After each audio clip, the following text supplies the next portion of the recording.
I have got a big old pile of knits, so you know it's gonna be a good one. Hello, my name is Allison, and this is my little corner on the internet where I talk about all things knitting, all things fiber, and today we are going to dig into the details of what makes a really good summer yarn. I am highly invested in what kind of yarn is good for the summer.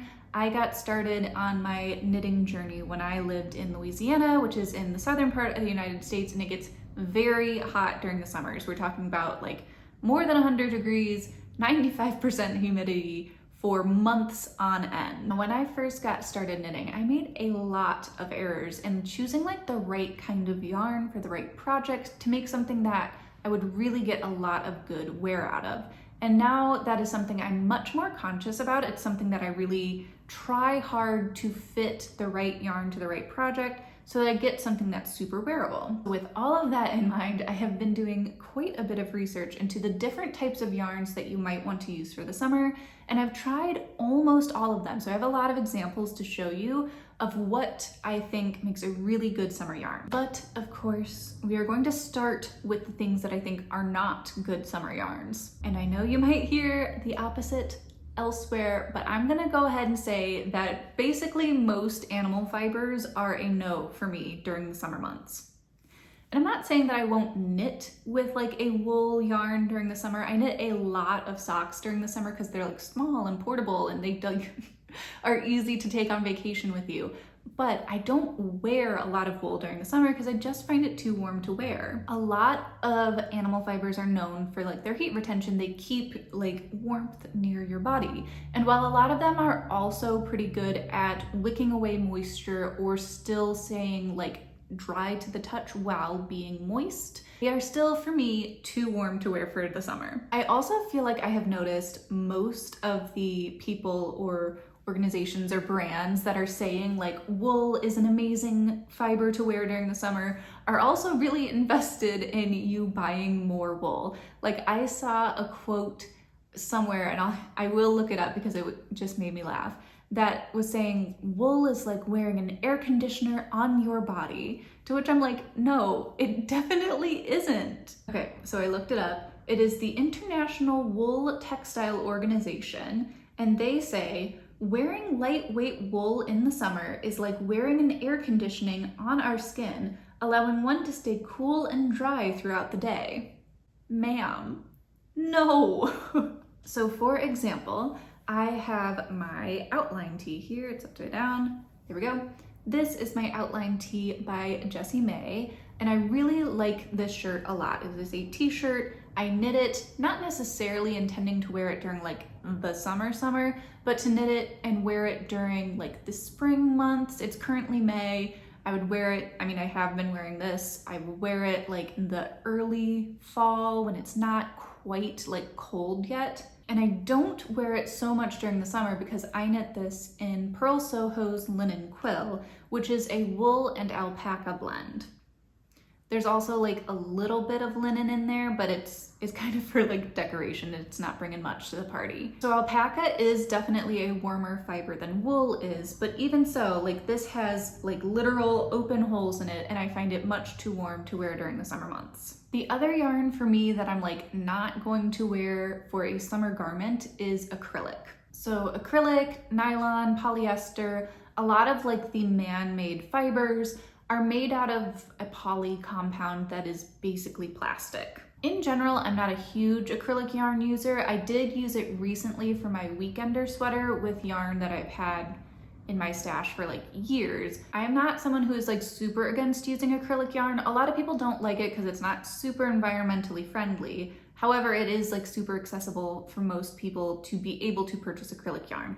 I am not going to like pass judgments on using acrylic yarn, but I tend not to use it, and I especially won't use it during the summer months because it is made out of basically plastic. It's super insulating, which makes it really warm, and also it kind of traps like moisture close to your skin, which is very uncomfortable to wear when it gets really, really hot. So unless you're knitting something at a really loose and open gauge, it's going to be not super breathable fabric, and it's going to trap any sweat like close to your skin, which is just going to like make you uncomfortable. My next no is for like any fiber, any type of yarn, is I am not going to use bulky yarn during the summer. Now I feel like I really only see this with like crochet projects, and I don't crochet garments all that often, but I feel like you'll see like crochet kind of like shrugs or like swimsuit cover-ups, or like kind of lightweight springy cardigans that will generally be crocheted or knit in a heavier yarn. And I just don't get that. Like, a heavier yarn is going to be physically heavier on your body. It's just so much more fiber or material that makes it harder for like heat to escape or for like breeze to get in. So I feel like heavy, bulky yarns are a no for me during the summer. Plus, like wearing some bulky wool during the summer, you're gonna get sweaty, you're gonna be moving around, and you're going to start making your sweater felt. So it's just not worth it. So for me, the like magic combination for a wearable garment for the summer is going to be a thin, lightweight yarn. I will go from like a lace weight up to maybe DK, but even DK can sometimes feel too hot during the summer.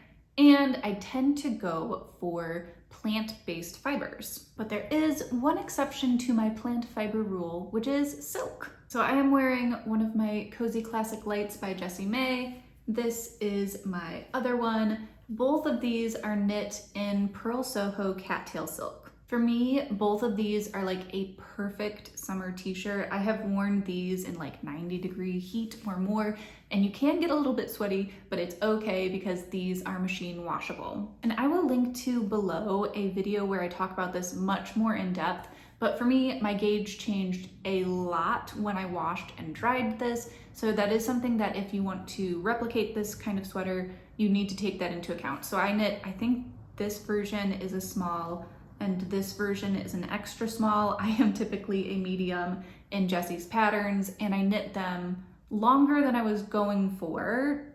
And then in the wash, they basically shrunk up and went outwards. So they got wider and shorter, and with knitting with that in mind, it actually fits. So let's dig into the properties of silk yarn. So silk is an animal fiber. It is made by caterpillars. There's a couple of different ways that the silk is gathered and caterpillars are removed, but unlike most animal fibers, there's no scale to the silk. So it's basically a cocoon, the caterpillar is removed, and then that cocoon is either soaked or pulled apart in some way to get the fiber to release. And then from there it can be spun, and then you can knit it into any kind of garment. Silk yarn can either be like super shiny, very, very smooth to the touch, super luminous, or it can be more matte like this version. Typically a more shiny silk yarn is going to be spun silk, where they are basically like carding the fibers and spinning longer pieces of fibers to make a really silky, smooth yarn with like no texture at all to it.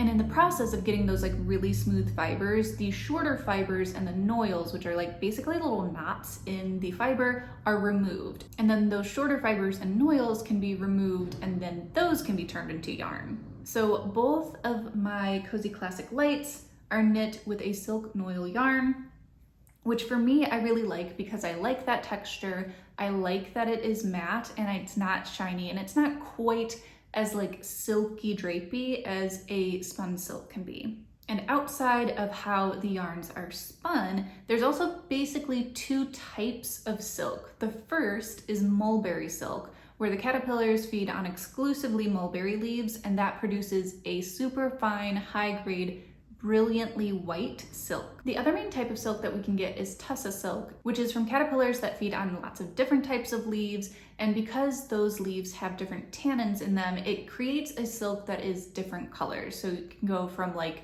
whitish ivory down to like a nice light brown. Now obviously if you're starting with like a light brown silk, it's going to take color a little bit differently than a bright white silk would, and some of that can impact the pricing. Price for silk yarn, especially for 100% silk, can vary quite a lot. So for both of these, for me, was a one skein project.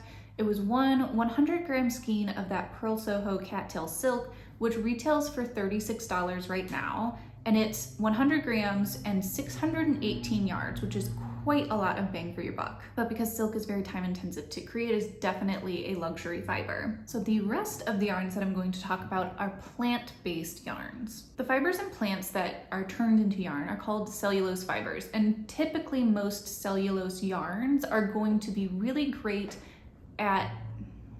You wanna sit in my lap? Come on. Ay, where are you gonna go? Oh boy. So yarns made from plants use the cellulose fiber that is in the plants. So there are kind of some like overarching pros and cons to plant fibers for knitting garments. So pros for the summer is that plant-based yarns tend to be really good at pulling heat away from the body, and they tend to be pretty okay at moisture wicking and drying relatively fast, which makes you feel much more comfortable while you're wearing it during the day. But there are some cons. So in general, plant-based fibers are going to be physically heavier than their animal-based fiber counterparts, and also they are not good at bouncing back. So typically they're going to be literally heavier than its like animal fiber counterpart. And the bounce back basically means you're much more likely to have a garment stretch out of shape. So if you are someone who like cannot deal with any amount of like bagginess in a sweater, plant-based yarns might not be great for you, but there are some ways to get around it. If you add like side seams to a sweater, that really helps to hold things in shape, or you just knit it at a gauge and wash it and make sure you know how that finished fabric is going to work before you like knit a whole intense sweater out of it. So let's talk about cotton yarn. Cotton yarn can like really run the gamut from like super inexpensive like dishcloth type of cotton yarn up to much more expensive Pima cotton, and it also can go from like very matte and nubby to very shiny, soft and smooth. So typically your more inexpensive cottons are not going to be combed before they're spun, which gives it that kind of like nubbly texture that you get in those like dishcloth kind of yarns like sugar and cream. And with all of that texture in the yarn, they do tend to be quite matte. Now I have recently finished my Farnham sweater, which is knit in 100% organic cotton from Stony Hill Fiber Art. And this, I'm not 100% sure how they process it because they don't say. And the feeling of it for me is kind of like in between that like super nubbly and matte kind of like dishcloth yarn and in between a super smooth like Pima cotton. This sweater was knit up in a sport weight and I am truly obsessed with it, but I know I won't be able to wear it all that often during the summer because it is a full-on sweater. Like I'm not wearing long sleeves when it's 100 degrees out. I have been wearing this a ton lately and it has been wearing really well. It hasn't stretched out at all, which is super nice. I really like cannot say enough good things about that sweater. On the more luxury end, we have Pima and Egyptian cottons. So these cottons have a longer fiber length and they're a lot smoother. They're less likely to get fuzzy. They're less likely to get pilly over time. And it tends to be like shinier and more drapey than the more matte nubbly counterpart. So this is a great example of a cotton yarn that is used for like summery projects that I fully disagree as being a summer yarn. So this is my first Chaika sweater. I knit this quite some time ago with Wool and the Gang's Shiny Happy Cotton, which is an Aran weight cotton yarn. And let me tell you, this sweater is heavy. I actually put this sweater on this morning when it was really cool out and I had to change like basically immediately because it was too warm. So even though this is knit in a cotton yarn, the weight of the sweater itself makes it so much warmer than knitting with a much lighter weight. So like this is a sport weight sweater. These sweaters have like a pretty similar fit actually. They're quite oversized with full sleeves, but this one I wear much longer throughout the day now that we're getting into like the 70s and 80s, whereas this one I changed out of at like 8 a.m. And the last type of cotton to talk about is mercerized cotton. So the process of making a mercerized cotton is pretty similar to the process of like a superwash wool. And it has a lot of the same like pros to it of it's easy to wash, it makes it smoother, makes it softer and shiny. But basically the cotton fibers are put into a solution that kind of puffs them up and makes the fiber itself like perfectly round. And this is what makes it shinier, this is what makes it easier to wash, and so on. There are some negatives to mercerized cotton though, in that the feeling can be kind of stiff and weird. Like I can't describe it any other way than like crunchy. So this, I think, was actually my very first sweater that I ever knit. This is an Autumn League pullover by Two of Wands. I knit this in Taki Yarns Classic Cotton Light, which is 100% mercerized cotton. And it has like a really beautiful, shiny appearance to it, but there's just this like part of the hand feel that's like quite stiff. So I like rolled up the sleeves on these, and you can see that it has held onto like the shape of rolling up the sleeves. Like it's very stiff and it wants to like stay as is. So like I rolled up the sleeves, now the sleeves need to stay rolled until I like can wash and reblock it, because the folds like just don't want to come out. So it's really clear where I have folded this sweater because the folds just stay. That being said, again, this is a sport weight sweater and a full length sleeve, slightly oversized fit. It is something that I can wear in like the spring and the fall and like not quite so hot weather, but for me personally, I'm not wearing in the dead heat of summer. So for me, cotton yarn, big yes, but I think I need to knit some tank tops. I have quite a bit of yarn left from knitting my Farnham sweater, and I am looking forward to definitely knitting some tank tops with that this year, because I feel like it's going to be perfect for like an actually wearable summer garment. So my next category is linen and hemp yarn, because they're processed in a really similar way. They're just from different plants. So linen is from the flax plant, hemp is from the cannabis plant, and they are both used to create fibers for knitting and for fabrics and rope and like lots of different stuff. Both linen and hemp are like super strong fibers, which again comes with pros and cons. So they are very cool to the touch, they're great at drawing heat away from the body, and they're super quick to dry. But because they are quite strong and very sturdy, they're very stiff, which can feel kind of awkward to knit with. And it creates a fabric that is also a little bit stiff until you really wear it in. So like I have a lot of linen, I love linen, I have lots of linen shirts, and it is definitely something that can be either very, very crisp, especially if you're gonna iron it, or if you let it wear in, it will become extremely soft over time, but that does take time. So for my linen example, I have a Garter Glide t-shirt.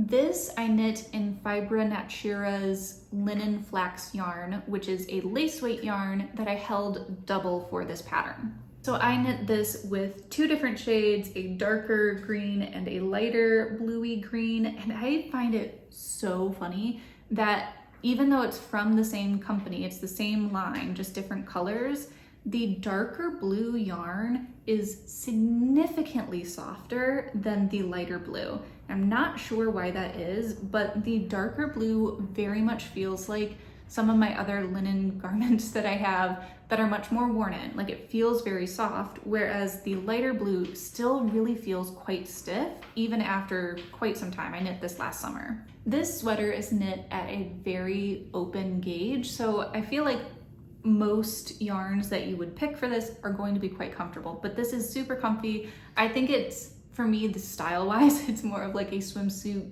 cover-up with shorts kind of situation because it is quite see-through, but it is a great option for summer. And I think linen yarn in general, if you're okay with like the hand feel of while you're knitting it feeling quite stiff, it is a really great yarn for summers. Now, my last category is the rayons, viscose, kind of in between man-made and plant yarns. So the viscose or rayon process was first developed like way back, I think in like the 1920s, to become artificial silk. Like the idea was to make a silk out of plant fibers. So essentially like a wood pulp is passed through all of these different enzymes, broken down until you just get like the cellulose that is then more or less extruded through a machine, like kind of how I picture like a pasta maker, right? Like you're putting like the dough of the wood pulp through an extruder and it creates this fiber which then can be spun and turned into fabric and yarn and all sorts of things. Now, because this is like kind of it's a pretty man-made process, it can make a very, very smooth, very shiny, and very soft yarn. So you'll see this often called viscose, you'll see it called rayon. Every like bamboo yarn I've seen has been like 100% rayon from bamboo. So like this process can be used with different types of fiber to turn that plant into a yarn. So bamboo is one, modal is also one, which is made from beech trees of all things. So they can get very specific with what types of wood or plants that they use through this process to make yarn. Now, because this process makes like extremely shiny, very drapey, super like silky kind of yarns, it's not really my cup of tea. I am not like a shiny, silky, drapey kind of gal, so I haven't used any yarns that fall into this category, but from what I can tell, they also fit into the great summer yarn categories of like pulls heat away from the skin, moisture wicking, dries quickly, the whole shebang. But that is basically everything I had to say about summer yarns for knitting. I hope you have found it helpful, and I will see you in the next one. Bye.